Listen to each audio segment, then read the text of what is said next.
My search led me to the study of the spiritual forces with which all of us are blessed. And it was in this field that I came upon a clue which has enabled me to help millions of people to find their earthly destinies. I want to describe my discovery in the simplest terms possible, because it will reveal to you why it is true that whatever the mind can conceive and believe, the mind can achieve, regardless of how many times you may have failed in the past or how lofty your aims and hopes may be. I caught my first fleeting glimpse of the profound law which provides the means by which we may choose our own purpose in life and attain it, while I was being coached by Andrew Carnegie during the organization of the Science of Success philosophy.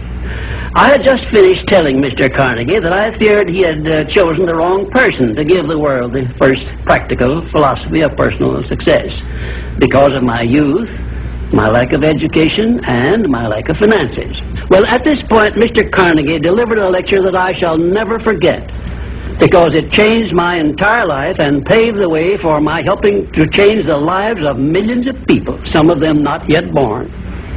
Let me call your attention to a great power which is under your control, said Mr. Carnegie, a power which is greater than poverty, greater than the lack of education, greater than all of your fears and superstitions combined. It is the power to take possession of your own mind and direct it to whatever ends you may desire.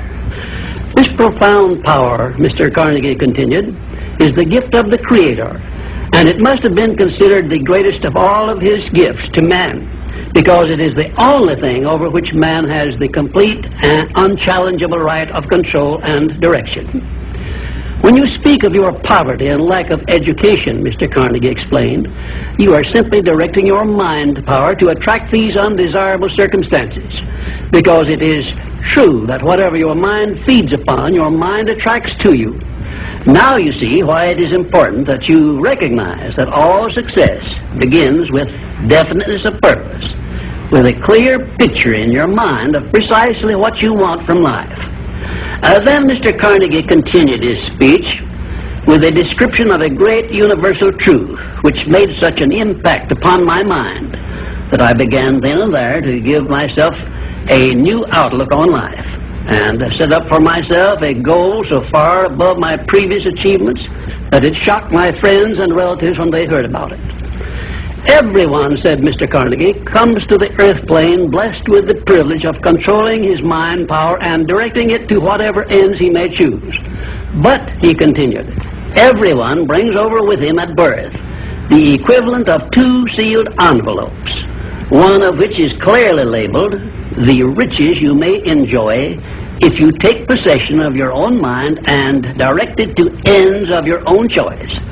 And the other is labeled, the penalties you must pay if you neglect to take possession of your mind and direct it. And now let me reveal to you, said Mr. Carnegie, the contents of those 2 sealed envelopes. In the one labeled riches is this list of blessings. 1, sound health. 2, peace of mind. 3, a labor of love of your own choice. 4, freedom from fear and worry. 5, a positive mental attitude. 6, material riches of your own choice and quantity. In the sealed envelope labeled penalties, Mr. Carnegie continued, is this list of the prices one must pay for neglecting to take possession of his own mind. 1, ill health. 2, fear and worry. 3, indecision and doubt. 4, frustration and discouragement throughout life. 5, poverty and want. 6, and a whole flock of evils consisting of envy, greed, jealousy, anger, hatred, and superstition. Now, my mission in life is to help you and everyone who needs my help to open up and use the contents of the sealed envelope labeled riches. And the starting point from which you must take off if you wish to write your own ticket from here on out for the remainder of your life, I will describe for you in these simple instructions. 1, procure a neat pocket-sized a notebook, or something on the order of this one here, loose leaf affair.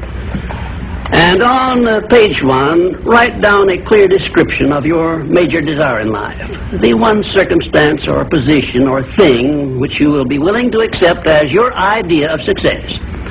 And remember before you begin writing that your only limitations are those which you set up in your own mind or permit others to set up for you. And 2, on page 2 of your notebook, write down a clear statement of precisely what you intend to give in return for that which you desire from life.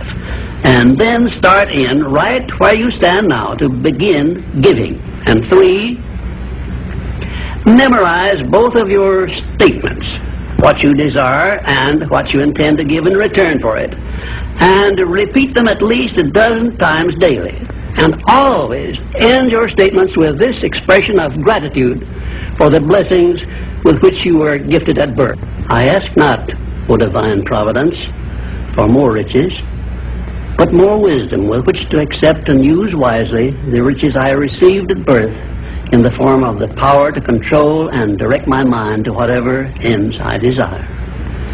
If you are not too successful or self-satisfied to accept and express this profound prayer, if you accept it and express it in the same spirit of humble sincerity in which I pass it on to you, a new and a better world will reveal itself to you. A world in which you will see reflected the circumstances and the things which you yourself have created.